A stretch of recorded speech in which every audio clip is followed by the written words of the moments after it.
Hai semuanya, kembali lagi dengan konten Ama dari Kofilbert. Seperti yang udah kalian lihat di judul dan juga di thumbnail, kita akan bahas tentang IPCC. Kebetulan ada salah satu nih komentar seperti ini. Bahas IPCC kok. Halo semua, kembali lagi bersama saya Filbert dari komunitas Filbert Game Plan. Pada sesi Ama kali ini, kita akan membahas terkait salah satu saham yang di-request oleh teman kita, yaitu terkait saham IPCC. Oke, mari kita mulai. Pertama, kalau bicara IPCC, ada dua hal yang paling umum yang langsung muncul ke pikiran. Pertama adalah terkait dividennya. Dividennya IPCC itu sangat royal di mana perusahaan konsisten membagikan sekitar 70-80% dari labanya sebagai dividen. Dan biasa dia bagikannya itu dua kali. Jadi ada dividen interim, itu mungkin di bulan Desember, dan juga dividen final mungkin di bulan Juni atau Juli, gitu ya. Nah, jadi dari dividennya itu, kalau ditanya berapa yieldnya kira-kira, yieldnya sendiri bisa di angka sekitar 10% lah, 10-12%. Jadi kalau ditanya dividen yieldnya apakah tebal, misal kita bandingkan dengan obligasi, net setelah pajaknya kan 6% kan. Ini dividen yield bisa 10% kurang lebih, maka bisa dibilang ini sebagai dividen play yang cukup menarik. Itu pertama terkait dividennya. Nah, yang kedua menarik dibahas adalah terkait cash-nya.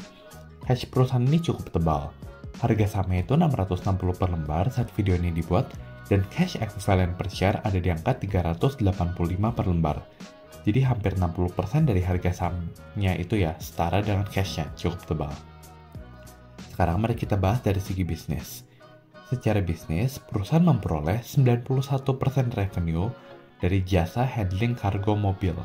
Untuk pelabuhan, Belawan itu di Sumatera Utara, Tanjung Priok di Jakarta, dan juga Makassar.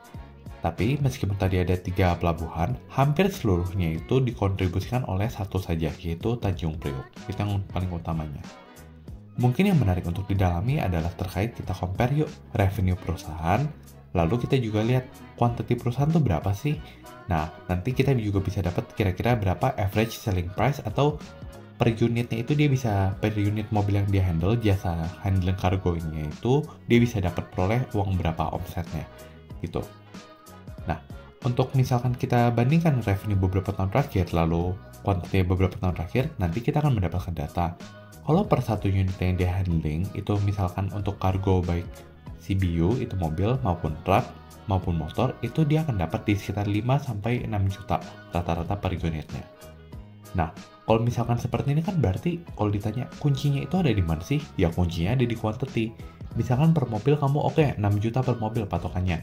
Kamu quantity-nya kamu bisa handle 1 juta mobil. Atau misalkan kamu bisa handle 2 juta mobil, itu kan beda total, beda double.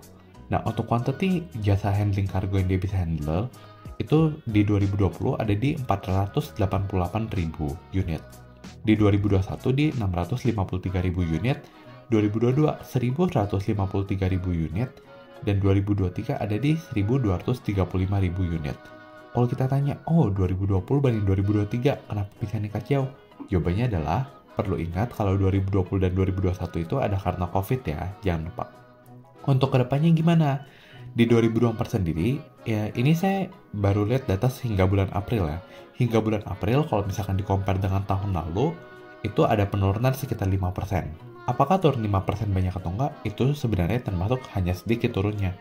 Kalau kita lihat data Januari-Februari itu turunnya cukup signifikan loh, 25% dibanding tahun lalu. Namun karena Maret dan April volumenya berhasil pick up, makanya overall Januari hingga April kalau dibanding tahun lalu turun 5%. Nah, kalau misalkan secara cost ya kurang lebih ya. Jadi kalau misalnya secara estimasi, EPS tahun ini mungkin di range sekitar 80-90-an. Misalkan yang ingin dividen payout ratio 80%, maka estimasi dividen di angka 64-72. Alias, kita ngomongin potensi dividen yieldnya nanti kalau hold setahun ke depan sekitar 10-11%. Menarik atau enggaknya, silahkan kembalikan ke masing-masing. Gitu. Kalau IPCC secara capital gain gimana? Kalau menurut saya sih lebih cocok dari segi dividen play, karena gimana pun juga kan room to grow-nya agak berat. Gitu. Karena dia sudah besar dan sudah dominan. Kalau udah dominan ya agak lebih berat lah untuk grow-nya. Oke, mungkin sekian untuk video kali ini. Bila next saya ingin bahas video apa berikutnya, emiten apa, tinggal leave di komen ya. And see you guys in the next video. Bye-bye.